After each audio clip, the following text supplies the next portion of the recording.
26 जनवरी के मौजू पर मैं आपके सामने मुख्तसर एक तारीख बयान करता हूँ। 15 अगस्त से पहले मैंने बयान किया था और 2 जुमों तक बयान हुआ था, और उसमें बड़ी तफसील के साथ मुल्क की आज़ादी और मुल्क की आज़ादी में मुल्क के बाशिंदों की कुर्बानियाँ, चाहे वो मुसलमान हों, उलमा का किरदार हो, और चाहे गैर मुस्लिमीन हो, किन का क्या रहा, वो मैंने आप लोगों के सामने बड़ी तफसील के साथ बयान किया था।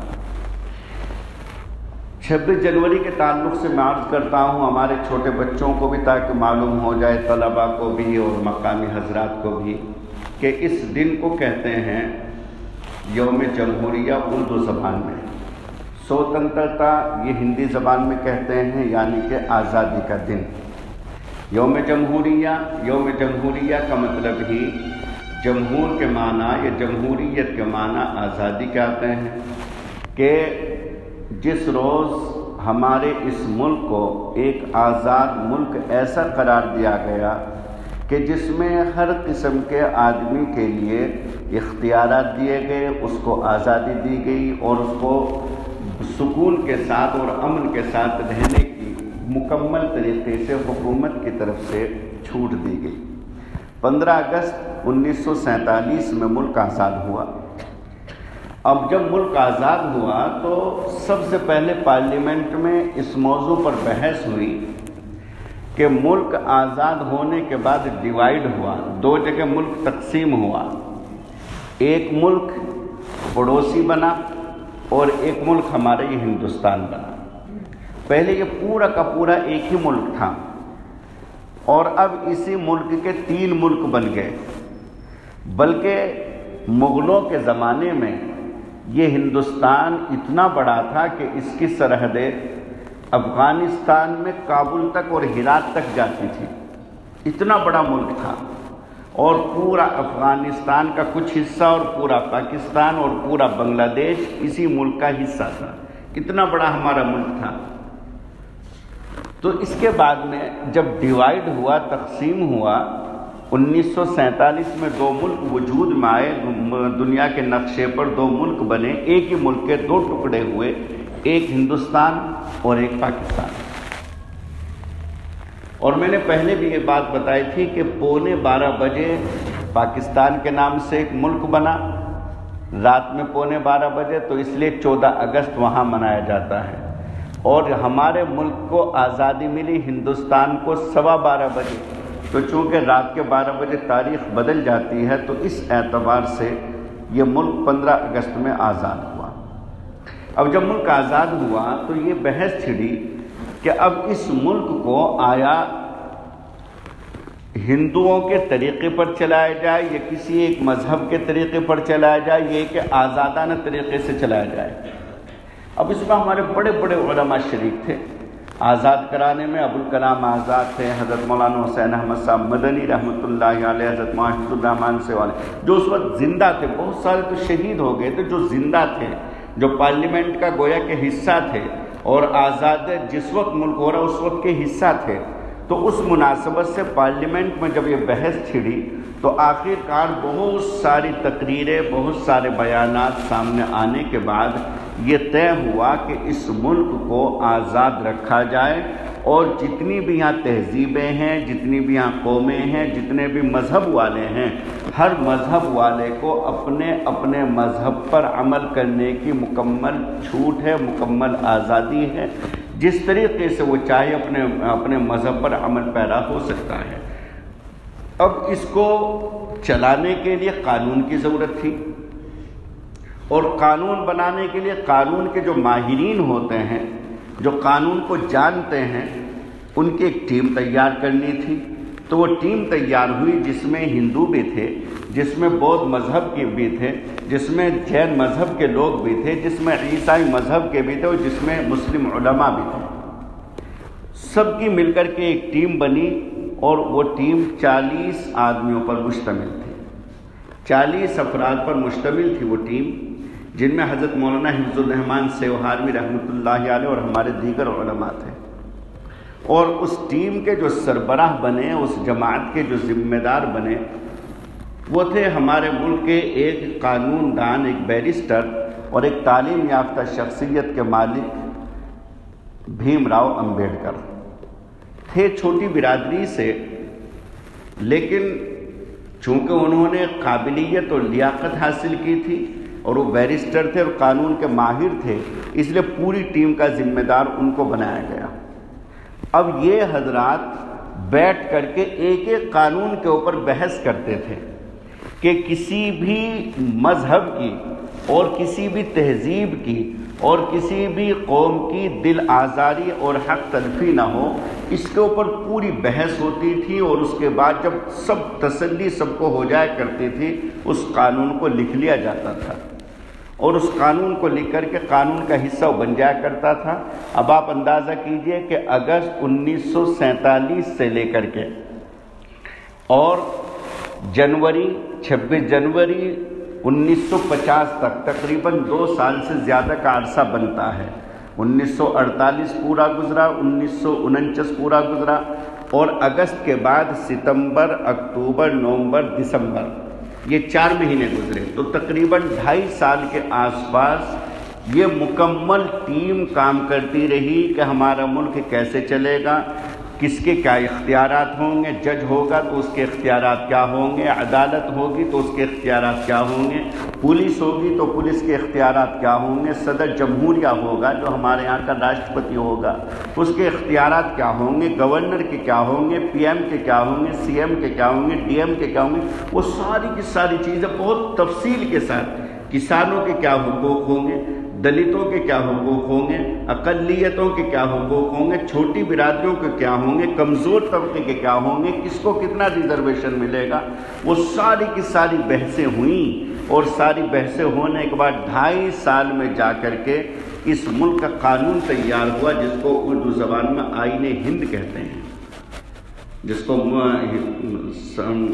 اردو زبان میں ہندوستان کا قانون یا ہندوستان کا آئین یا آئین ہند کہتے ہیں، وہ تیار ہوا، دستور ہند تیار ہوا، اور 26 جنوری 1950 میں وہ قانون تیار ہو کر کے اب لوگوں کے سامنے پیش کیا گیا، پارلیمنٹ میں پیش کیا گیا کہ اب اس قانون کے مطابق یہ ملک چلے گا، کسی ایک مذہب کا اس کے اوپر ٹھپا نہیں ہوگا، کسی ایک مذہب کا امتیاز و تشخص نہیں ہوگا، کسی ایک مذہب کے طریقے پر یہ ملک نہیں چلے گا، بلکہ اس ملک کے اندر ہر مذہب والے کو مکمل آزادی اور چھوٹ حاصل ہوگی کہ وہ اپنے مذہب کے مطابق زندگی گزارے۔ تو یہ جو تیار ہوا قانون، اسی کو دستور ہند کہتے ہیں یا آئین ہند کہتے ہیں، اور 26 جنوری کو اس کو نافذ کیا گیا۔ 26 جنوری میں یہ نافذ ہوا، اور نافذ ہونے کی وجہ سے اس دن کو کہتے ہیں یوم جمہوریہ، یعنی کہ گویا کہ ملک مکمل طریقے سے آزاد ہو کر کے اور ایک ایسے قانون کے تحت چلنا شروع ہوا کہ جس قانون میں سب کا لحاظ رکھا گیا، سبھی مذاہب کا خیال رکھا گیا، سبھی افراد کا، عورتوں کا، مردوں کا،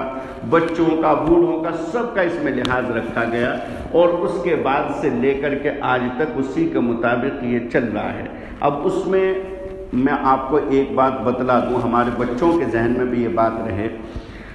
کہ ایک لوک سبھا ہوتی ہے، ایک راجیہ سبھا ہوتی ہے۔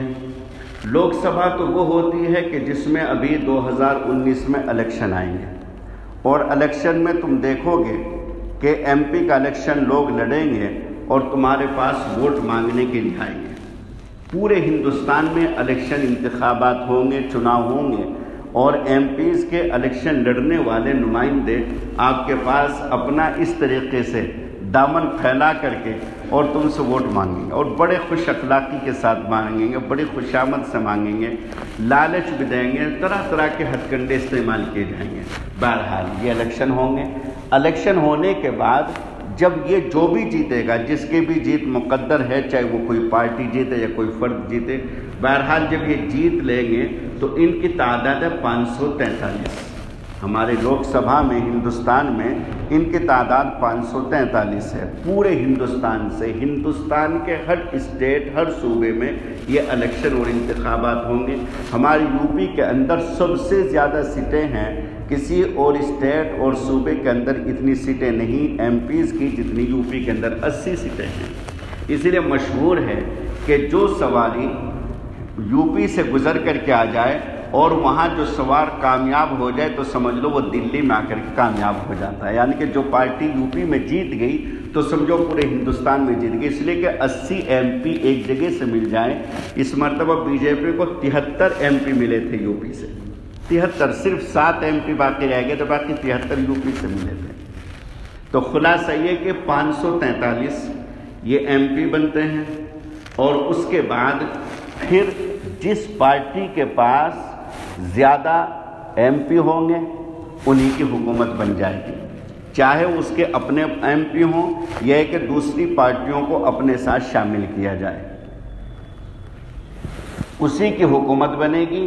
उसी का वज़ीर आज़म बनेगा, प्राइम मिनिस्टर बनेगा, जिसको प्रधानमंत्री हिंदी ज़बान में कहते हैं, और फिर उन्हीं की हुकूमत चलेगी पूरे हिंदुस्तान में।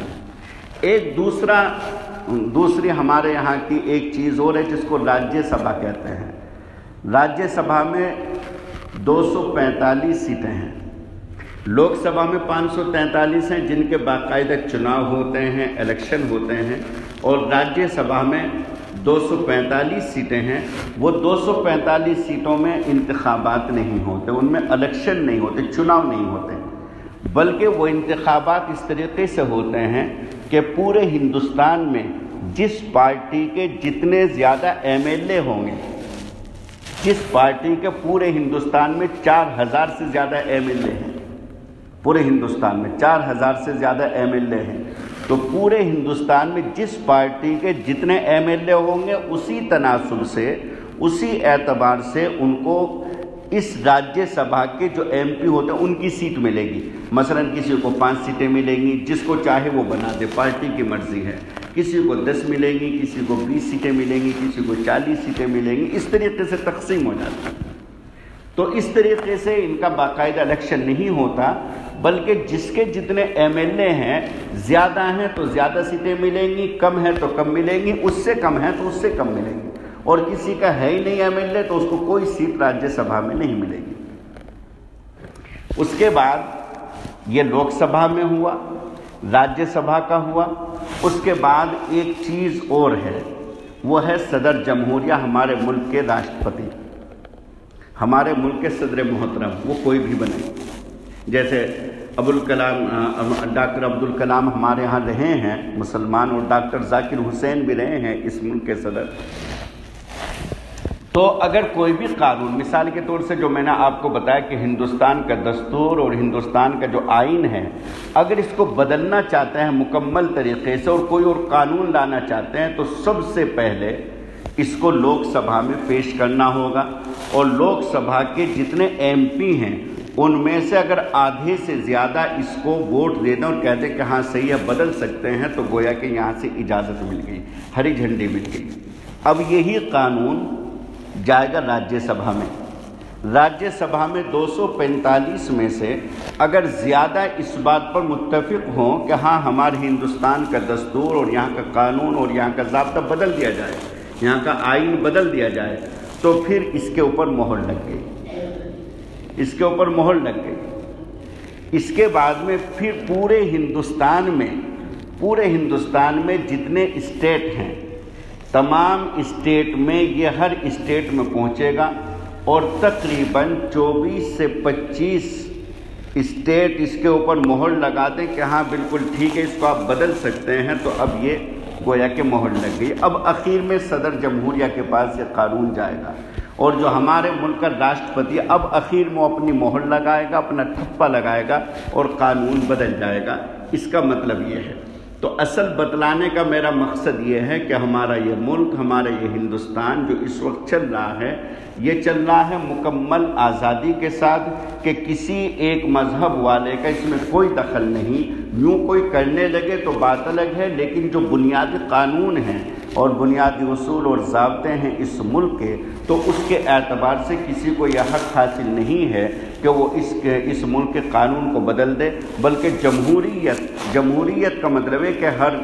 हर एक आदमी को अपनी तहज़ीब के साथ, अपनी सकाफ़त के साथ, अपनी इस्लामी या अपनी ईमानी या अपने मज़हब की पहचान के साथ रहने की और अपनी इबादत करने की, अपने इबादत गाहों को बनाने की, उनको आबाद करने की मुकम्मल तरीके طریقے سے آزادی حاصل ہے، اسی کا نام جمہوریت ہے۔ اور جس دن یہ قانون نافذ ہوا اور پارلیمنٹ نے اس کو ہری جھنڈی دی، اس کو پاس کر دیا، تو اس دن کا نام یوم جمہوریہ، اور وہ دن 26 جنوری تھا، تو اس لیے خوشی کے طور سے 26 جنوری منایا جاتا ہے۔ ورنہ تو ملک جو آزاد ہوا وہ 15 اگست 1947 میں ہوا، اور 26 جنوری 1950 میں اس ملک میں باقاعدہ طریقے سے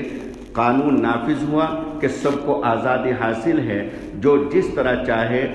ہندوستان کے قانون کے مطابق زندگی گزار سکتا ہے، اس کو مذہب کے اوپر مکمل عمل کرنے کا اختیار حاصل ہے۔ اللہ رب العزت ہمارے اس وطن عزیز کی حفاظت فرمائے، اور ہر قسم کی بدامنی سے ہمارے اس ملک کو محفوظ فرمائے، امن و امان کی فضا قائم فرمائے۔ اللہ تعالیٰ فساد سے اور ہر قسم کے نا اتفاقیوں سے ملک کے تمام باشندوں کی حفاظت فرمائے۔ اور اس ملک میں ہم رہ رہے ہیں، آپ اچھی طرح سمجھیں کہ ملک میں رہنے والا آپ کا پڑوسی، چاہے کوئی غیر مسلم ہے، چاہے ہندو ہے، مشرک ہے، عیسائی، کوئی بھی ہے، پڑوسی کا حق ہوتا ہے، اور پڑوسی کے حقوق اتنے بیان کیے ہیں۔ رسول کریم صلی اللہ علیہ وسلم کی حدیث ہے، اللہ کے رسول صلی اللہ علیہ وسلم فرماتے ہیں کہ جبرائیل نے میرے پاس آ کر کے پڑوسی کے حقوق اتنے بیان کیے کہ مجھے یہ اندیشہ ہونے لگا کہ کہیں ایسا نہ ہو کہ پڑوسی کو میراث میں یہ حصے دار بنا دیں۔